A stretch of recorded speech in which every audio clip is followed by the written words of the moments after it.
आज केन्द्रापड़ा जिलार जिला सामाजिक सुरक्षा अधिकारी श्रीजुक्त प्रभाष चंद्र दास को पूरी जाइए 60 वर्ष चाकरी अवसर नेबाकु पड़ी केन्द्रापड़ा पुराणा मेडिकल परिसर थिबा जिला भिन्नक्षम पुनर्वास केन्द्र में आयोजन करा जाइतिला अवसरकालीन संबर्धना समारोह। सतरे से अवसरकालीन समारोह नथिला, सते जेपरी झीओटीए ता सासु घर को जीवा समय दृश्य थिला।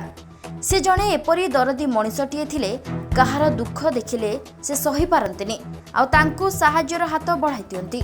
से जणे ऑफिसर हेले भी ना थाए तांकर पदवी को नहीं गर्व ना अहंकार।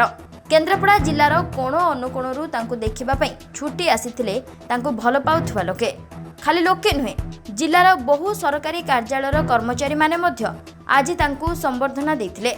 उपखंड सामाजिक सुरक्षा अधिकारिणी रूपाली प्रियदर्शिनी नायकଙ୍କ अध्यक्षतारे अनुष्ठित ए उत्सव रे जिलापाल सूर्यवंशी मयूर विकास मुख्य अतिथि भावे जोगदे सामाजिक सुरक्षा विभाग रे होइथिबा उल्लेखनीय कार्य यथा सरकारी योजनार सफल रूपायन प्रशासन को साधारण लोकों पाखरे पहुंचाइबा, विशेषकर भिन्नक्षम सशक्तिकरण क्षेत्र में जिला को 1 नंबर करी राज्य में सम्मान पाइबारे जिला सामाजिक सुरक्षा अधिकारी श्रीजुक्त प्रभाष चंद्र दास को समस्त श्रेय प्रदान करने सहित अवसरकालीन दिन गुड़िक भलरे कटिबा पई प्रभु बलदेव जीव पाखरे प्रार्थना करथिले। एही अवसरकालीन संबर्धना समारोह शेष में ब्लॉक सामाजिक सुरक्षा अधिकारी उपस्थित समस्त को धन्यवाद अर्पण करथिले।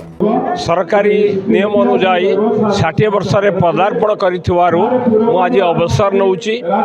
सेथिपाई जिला प्रशासन, सामाजिक सुरक्षा विभाग, विभिन्न स्वेच्छासेवी संगठन आदि आपण मानक भली भल पाउथुवा लोक माने आज विदायकालीन संबर्धना संवाद दौचंती, जहा चेष्टा करिछि केन्द्रापड़ा रे भिन्नक्षम कल्याण पई करिया पई तार नमूना आमे जो ठिया होइछंती डीडीआरसी केन्द्रापड़ा नुआ करी विभिन्न कार्यक्रम आम जिला को नहीं जद्वारा कि 2023 मसीह केन्द्रापड़ा जिला श्रेष्ठ जिलार पुरस्कार पाई। यार सफलता मु आपण मानकु देबी एवं ए अंचलर जनसाधारण को देबी। मु जोटा जीवन रे पाई पारि न थांती, मु जहा कि जोटा माने मोर निजर जन्मित बापा पाखु न पाइछि, आज से सान बाबू से सारे नहोती से जगन्नाथ से गोटे चलती जगन्नाथ आउ बाप तुल्यर पाई आज मोर जीवन सार्थक होगी। बिछणार भी शोई रही हाथ गोड़ चलू नाला सी आज मत गोटे मुंड गुंजा घर दे पारी, आज शौचालय देती, आज मोर बापा पेनसन जहाँकि 5 वर्ष काल माने मो सागर समस्त लड़ी आसुले पाई पार आज से शांत जो पाई पारी। आज मो जीवन में बंचार राह पाई केवल से शांत सकाशे। मु तो प्रथम जीवा बेले फिल कर जिते बड़े मुझे एका हो निश्चित भाव फिल करी कम जो चाप आसो से समय मुझे फिल करी एपर्तंत मुझे फिल कर पारना।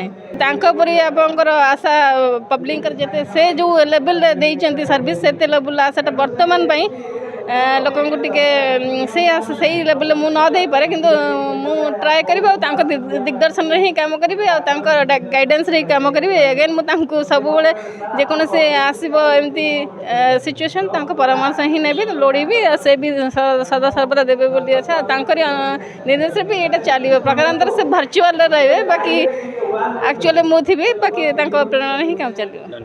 Bureau report news एक्सोडिया।